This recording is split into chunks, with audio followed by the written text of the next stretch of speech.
Hey guys, it's Divest. I didn't want to make another video complaining about gamers so soon, but then the new Battlefield title was revealed and I felt compelled to discuss the insanity surrounding it.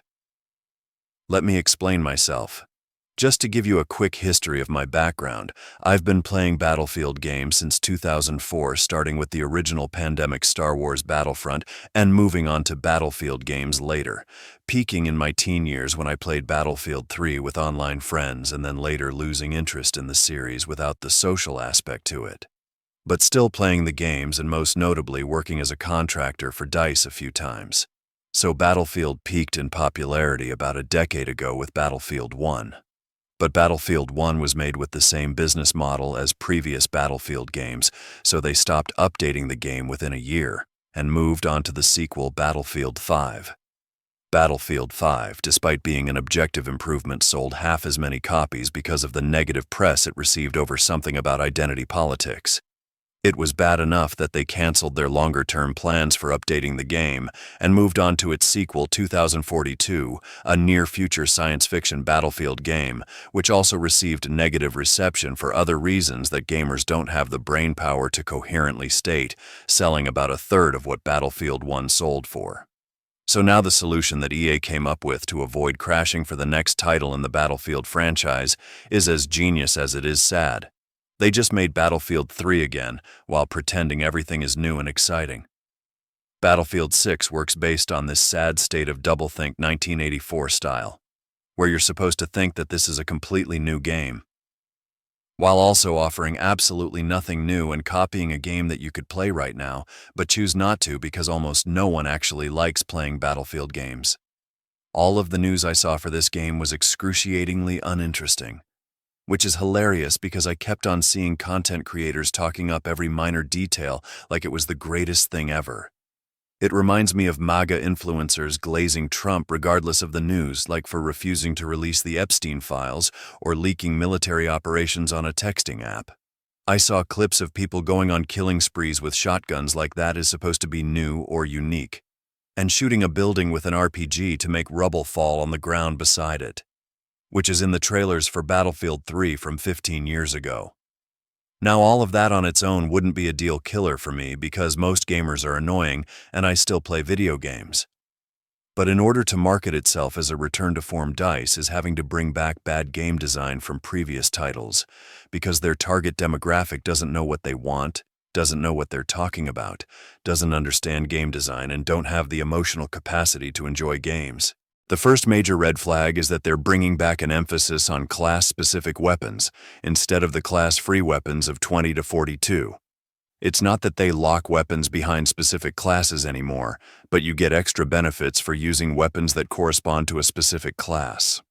This sounds like they took the class attachments from COD WW2 and made it dumber, instead of in World War II where you got special functionality like bipods or silencers. These signature weapons in Battlefield 6 are going to give you flat buffs for using a class-specific weapon. There is no good way this will turn out. People will either be encouraged to not use specific classes because their guns aren't competitive, they will use guns outside of their class and tank the penalty because it's overpowered, or they will only use class-specific weapons because the weapon classes will be balanced together. So similarly, that the advantage of using a signature weapon class will be enough to make or break it. Additionally, the sniper rifles in modern Battlefield games have always been terrible. Battlefield games have to balance their sniper rifles around massive open sightlines by making the sniper rifles only get one-shot kills on headshots or at extremely close ranges with a projectile instead of a hit scan. So having a class that has unique abilities but then is hamstrung by having a terrible weapon is a bad idea. It would be bad enough if you were restricted to sniper rifles as a class-specific weapon for a class with long range or passive equipment like the engineer and support. But this is compounded by the fact the recon class uses equipment emphasizing short-range combat, like C4 explosives and sensor grenades. I can't think of a worse combination of weapons and equipment in any video game. It's like if the sniper got the spy's knife in Team Fortress 2. If they're nostalgia baiting, they should copy Battlefield 2 and make it so that Recon's signature weapon is the carbine like the Special Forces class, and made the sniper rifles a niche all-class weapon like the shotguns. Which then begs the question of why you're bothering with having class-specific weapons in the first place if they have no identity, because 3 of them are machine guns balanced off their relative performance compared to assault rifles, and the last one is so bad, you're better off replacing it with the 4th class of machine guns. Beyond that, the new model for the game seems to really only need 3 classes, with the support, engineer, and recon having all the utility. Now, instead of the assault doubling as a medic or anti-vehicle guy like in previous games, he is a dedicated anti-infantry combat class, with the other 3 taking everything he ever had in terms of useful equipment.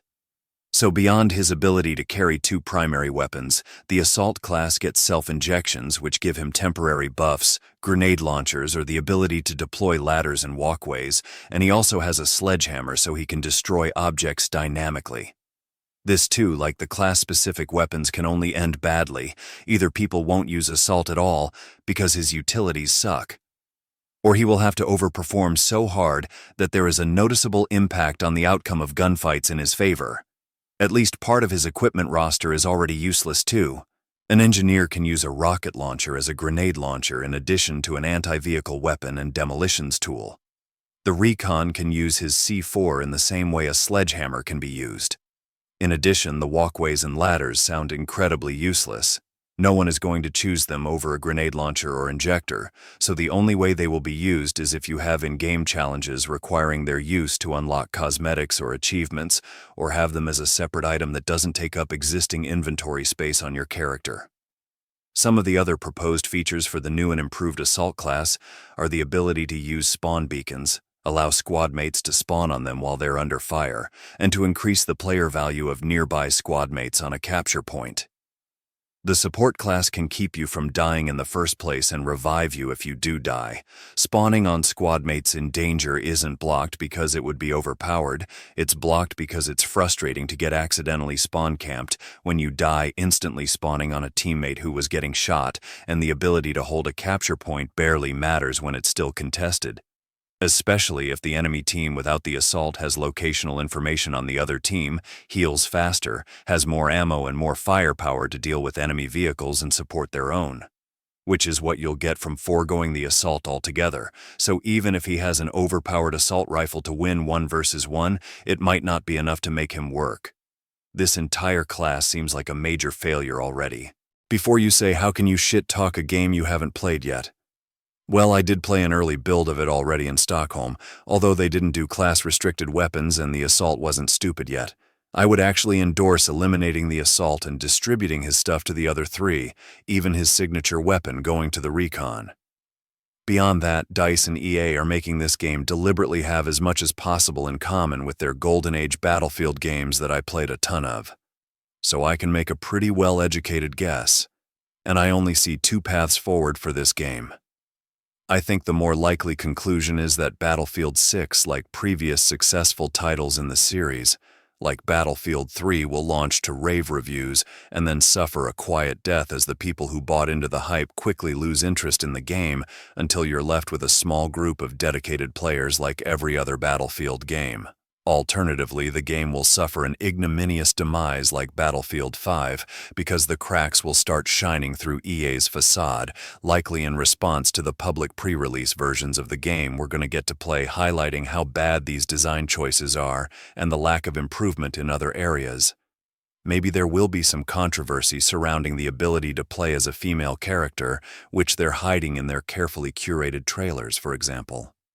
The only caveat being that paying $100 for a game only to play it for 2 weeks before losing interest is still more time spent entertaining yourself than if you spent that same amount of money at restaurants, the movies, or on concert tickets. So if you're an NPC who exists to consume media, then shit it out, Battlefield 6 will be perfect for you.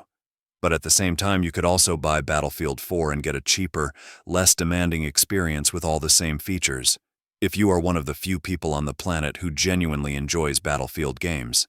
But from my perspective, the only thing good about Battlefield 6 is that it's going to fleece more money out of their frankly horrible fan base while delivering a disappointingly short and weak serotonin injection compared to what they felt 15 years ago with Battlefield 3. With that being said, thanks for listening. Let me know what you think about Battlefield 6 in the comment section below.